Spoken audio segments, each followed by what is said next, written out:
Hola amigos, nos encontramos en Mairena del Aljarafe, Sevilla, iniciando esta apasionante ruta que nos llevará a Sanlúcar de Barrameda, recorriendo para ello un gran número de kilómetros pegados al río Guadalquivir. Hemos partido desde la urbanización Las Tres Barras, ubicada prácticamente pegada a la campiña, por lo que rápidamente accedemos a caminos pecuarios rodeados de fincas y cultivos.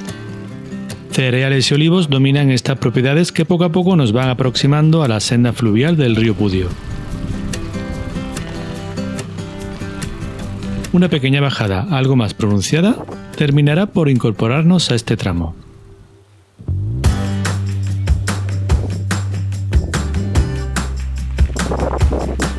Llegados a la senda fluvial, la seguimos dirección sureste, río abajo, lo que nos beneficia, pues el Pudio es un afluente del Guadalquivir, río que tenemos que alcanzar. Esta ruta la hicimos una bonita mañana de primavera, todavía en pandemia, y aunque ya las restricciones eran más laxas, la mascarilla se agradecía para combatir el frío.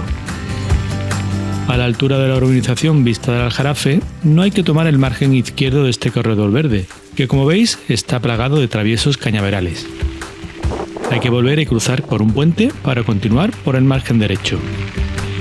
Pocos metros más tarde tendremos que tomar precauciones para atravesar la carretera A8054 que llega a la localidad de Almensilla. 4 kilómetros por aquí a Coria. Además de los cañaverales, en la senda del río Pudio se dejan ver otras especies, como fresnos, almeces y olivos.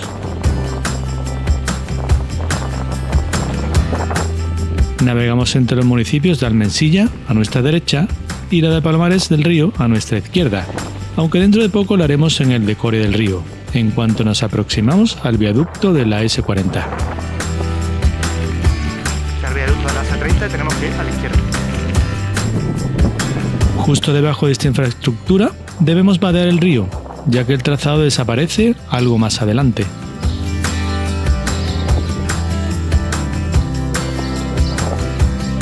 Pasamos con precaución a la orilla opuesta y localizamos rápidamente la pista asfaltada del camino La Manta para incorporarnos a ella.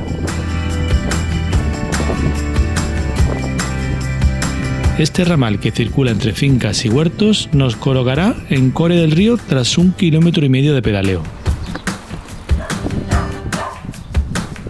Callejearemos por la urbe para alcanzar el río Guadalquivir, caudal sobre el que ha girado el alto bagaje histórico de esta localidad.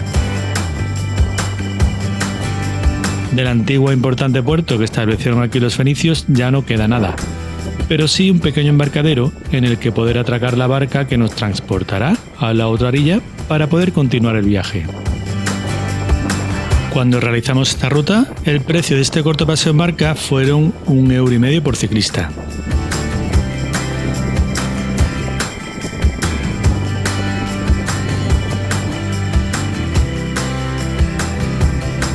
Por su parte, si perdéis uno de estos ferries, no preocuparos, ya que la frecuencia de paso suele ser de unos 15 minutos aproximadamente.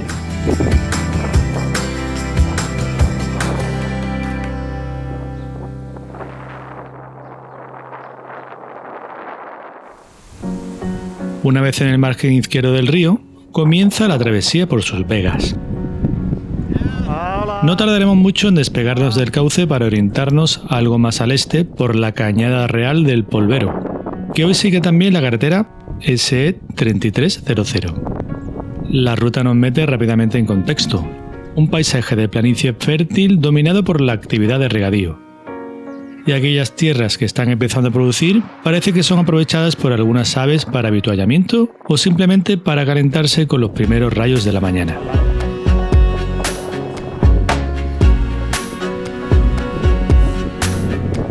Por esta pista, en la que nos alegra ver a otros compañeros ciclistas, circularemos unos 5 kilómetros hasta dar con el río Guadaira, otro afluente del Guadalquivir. Sevilla, Isla Menor.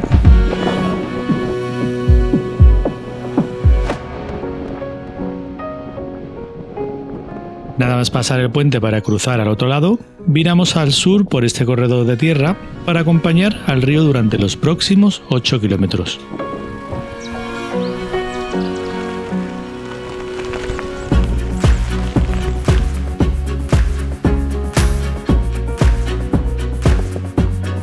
este, el paisaje se inunda de explotaciones agrícolas pertenecientes a distintos cortijos como este, el de Jaraquemada.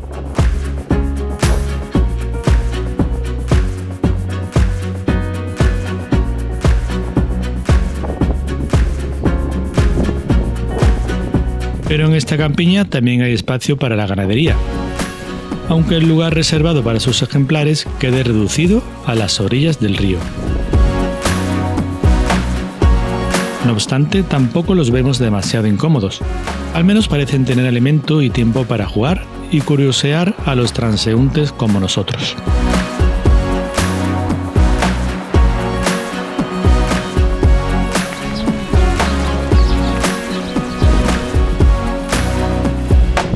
Entre los cultivos que llegamos a adivinar durante ese tránsito, destacamos el algodón o la remolacha, aunque el tomate, el girasol o el maíz también copan algunas parcelas. Al poco, la pista de tierra conecta con el asfalto en el cruce con la carretera S3206 que se pierde al este entre los eucaliptos. Nosotros tendremos que continuar pegados al río, entrando en los dominios del paraje natural Brazo del Este de Guadalquivir. A pesar de la tremenda transformación que han sufrido estas marismas por la incesante explotación agraria, todavía permanecen presentes los antiguos ramales naturales del Guadalquivir, que conservan verdaderos ecosistemas con especies vegetales mediterráneas junto a otras de interesante avifauna. Aquí, ánades, garzas, cigüeñas o flamencos, entre otros, encuentran todos los años un lugar donde reproducirse y obtener alimento. Para los amantes de la observación de aves, esta ruta les resultará una delicia, ya que son numerosos los entornos que encontrarán a su paso donde poder disfrutar de estos animales.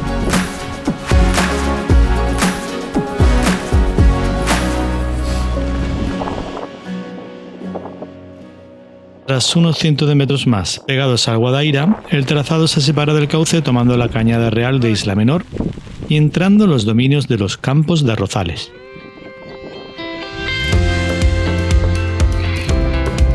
Estamos a primeros de abril, cuando los campos arados todavía no han comenzado a sembrarse.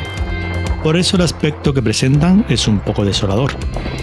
Por aquí volvemos a recuperar la campiña del Guadalquivir que viaja a nuestra derecha, y justo en la orilla opuesta se emplaza el lugar de Isla Mínima, localización que dio nombre a una famosa película española.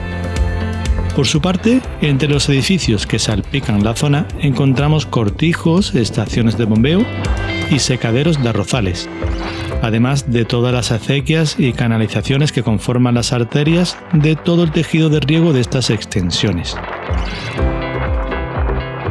Realmente, los campos de arrozales se riegan con el proceso de inundación. Se estima que el consumo total de agua oscila entre los 8.000 y 11.000 metros cúbicos por hectárea. Así que si pasáis por aquí a finales de mayo, es posible que os encontréis un entramado de piscinas. No obstante, el gran problema que sufre esta productora arrocera, una de las mayores de España, es la sequía.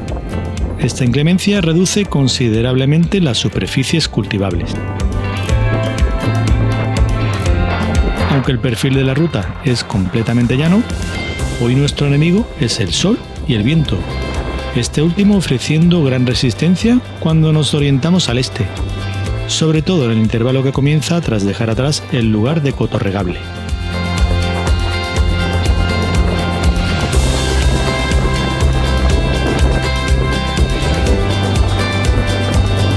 Por aquí cruzaremos un encauzamiento del Brazo del Este, cuyo tramo natural nos devuelve al hermoso ecosistema que ya disfrutamos kilómetros atrás.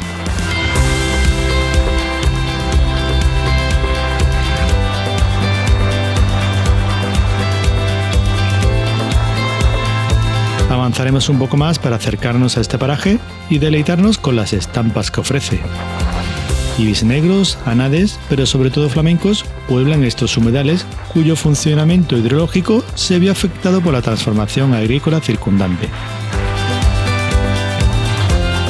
Afortunadamente, esta vieja ramificación del Guadalquivir todavía perdura como oasis natural. Reanudamos la marcha para orientarnos de nuevo al sur y pasar por las instalaciones de la Sociedad Cooperativa Arrocera El Reboso. El paraje del Brazo del Este y su canalización artificial nos acompañan a nuestra derecha, lo que ameniza un poco más estas pedaladas que poco a poco se irán orientando al oeste para ir aproximándonos de nuevo al Guadalquivir.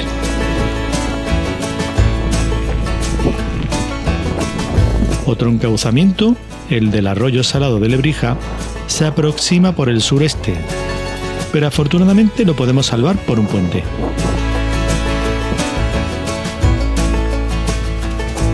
Ante tantos encauzamientos que se dirigen al Guadalquivir, es normal que encontremos una serie de infraestructuras que controlen el flujo de los caudales, ya sean a modo de esclusas o estaciones de bombeo.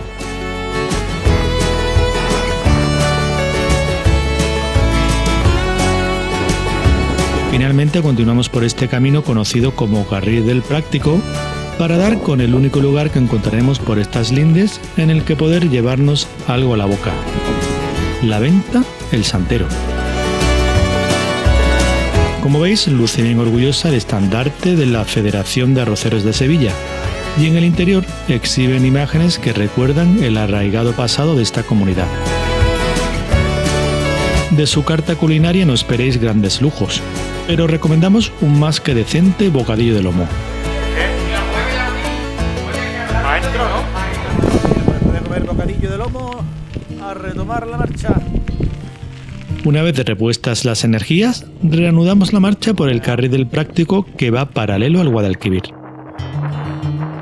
Nos llama la atención ciertos eucaliptos que jalonan la orilla y que antes de pasar a mejor vida sirven de hogar para una colonia de cigüeñas.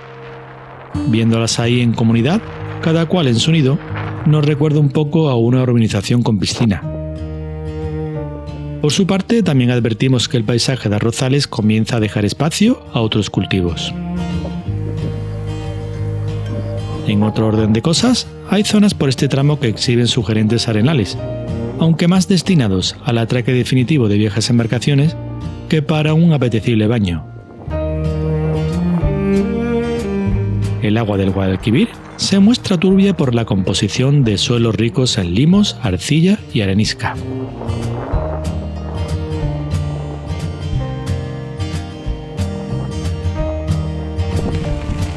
El paseo continúa progresando por esta larga avenida entre eucaliptos para dejar atrás primero la esclusa del Caño de la Hambre y posteriormente acercarnos a otro pintoresco lugar: la ermita de la Señuela.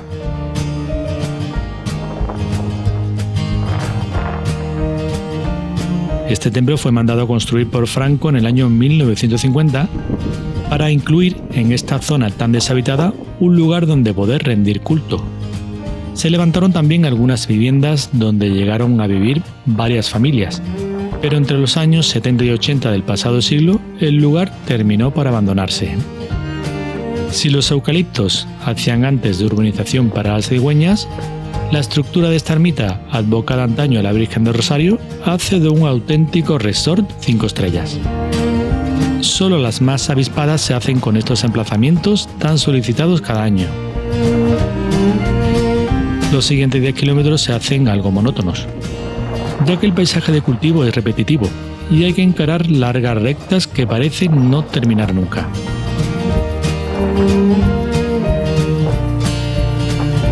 Por suerte, se avanza con rapidez y hay bastantes eucaliptos que proporcionan algo de sombra. La intermitente aparición de ganado y algún que otro canal de interés amenizan el pedaleo. La llegada del sobre, no te preocupes. Siguiendo el canal de los Bazorques hacia el este, daremos con las viviendas de la localidad de Lebrija.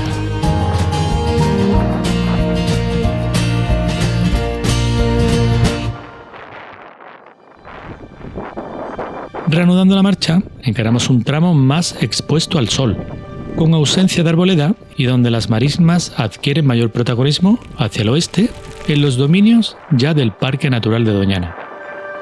Aquí hay terrenos pantanosos que han servido ya como cementerio de algunas embarcaciones. El paraje que recorrimos nos sobrecoge, porque dando un vistazo en 360 grados apenas encontramos límites en el horizonte. Son tantas las distancias que incluso el ganado nos ve llegar de lejos, evitando con ello los sobresaltos. Aquí la vida va a otro ritmo. Izquierda, derecha.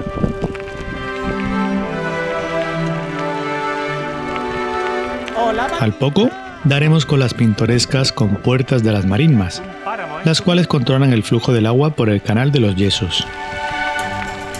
El lugar lo custodian dos edificios con torres emulando a pequeñas ermitas. Quizá desde lo alto de las mismas se pueda divisar mejor la llegada de aquellas embarcaciones de gran calado que se atreven a remontar el curso del río. Esta es la atención que acapara Marcus, que casi no reparamos en esta pareja de focha común que parece andar un poco despistada. Aunque para despistados nosotros, que acabamos de pasar de Sevilla a Cádiz en un abrir y cerrar de ojos, colocándonos en las ricas marismas de Trebujena, de gran atractivo ornitológico.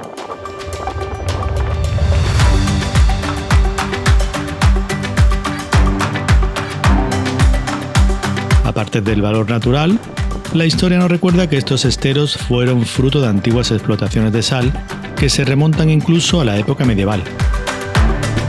Recordemos que este recurso mineral ha sido siempre una de las mejores formas de conservar los alimentos provenientes del mar. Con todo, esto no hace más que enriquecer esta ruta añadiendo nuevos alicientes más allá de otros que sí podemos ver. Como ya os dijimos al inicio, esto es un paraíso ornitológico, así que será frecuente encontraros alguna que otra caseta de avistamiento para disfrutar de estas especies sin intrusismo. O también podéis tener suerte y encontrar algún ejemplar que pose para vosotros, como esta espátula común. Aún así, el ave marca sus propios límites de distancia.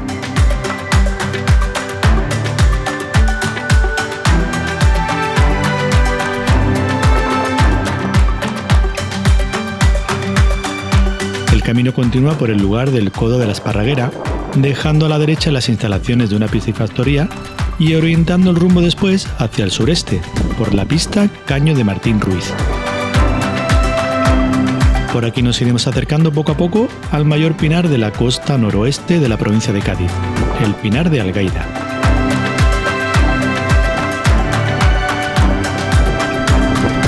Entraremos en sus dominios por el flanco norte, justo donde se emplaza la pequeña ermita de Nuestra Señora del Carmen, un templo levantado en 1971 y que solo se abre cuando procede la celebración de su romería.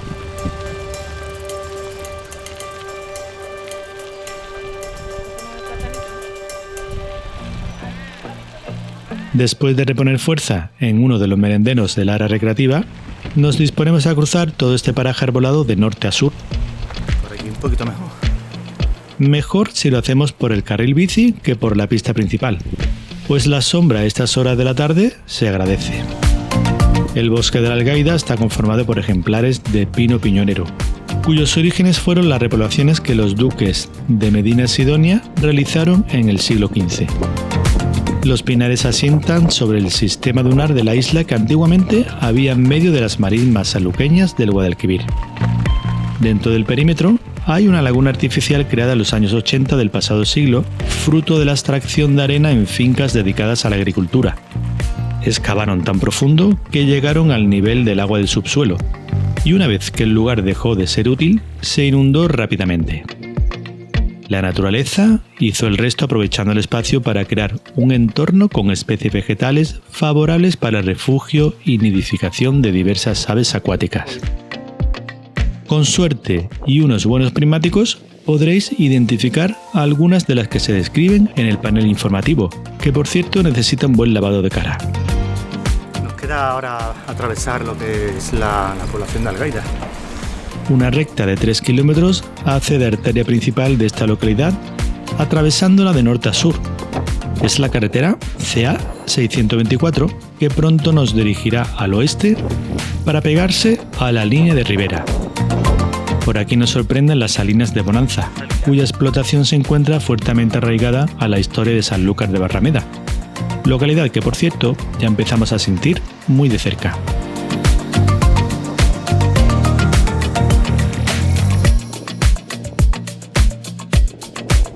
Continuando por esta pista, no tardaremos demasiado en divisar los primeros arenales de la urbe, y no nos lo pensamos demasiado para acercarnos a ellos. Esta pasarela de madera nos deja en la playa de Bonanza.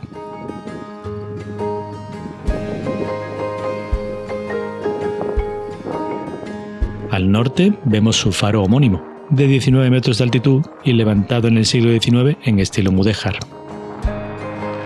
Su emplazamiento mira a la entrada del río para guiar a los barcos al puerto pesquero. Y es que Sanlúcar es historia ligada al mar. Incluso sus famosas carreras de caballos se hacen en los arenales de estas playas.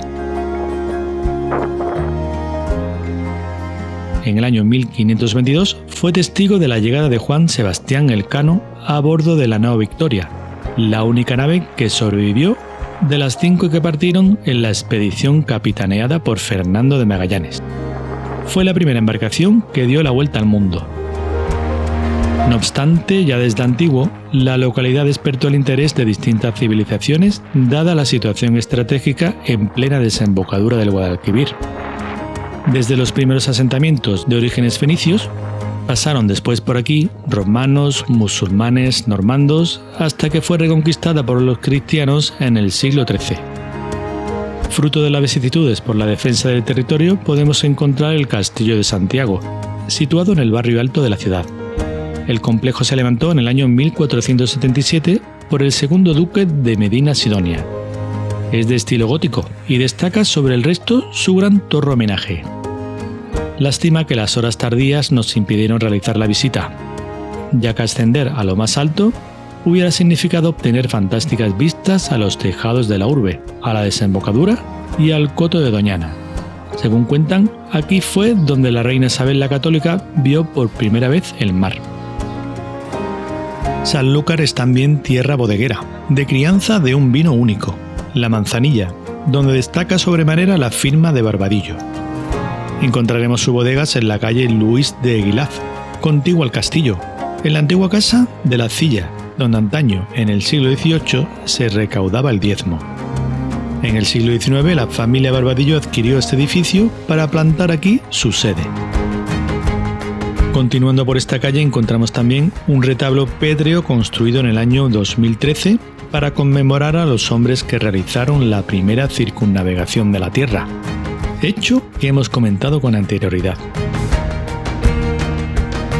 Y pocos pasos después topamos con la iglesia de Nuestra Señora de la O, uno de los templos más importantes de Sanlúcar.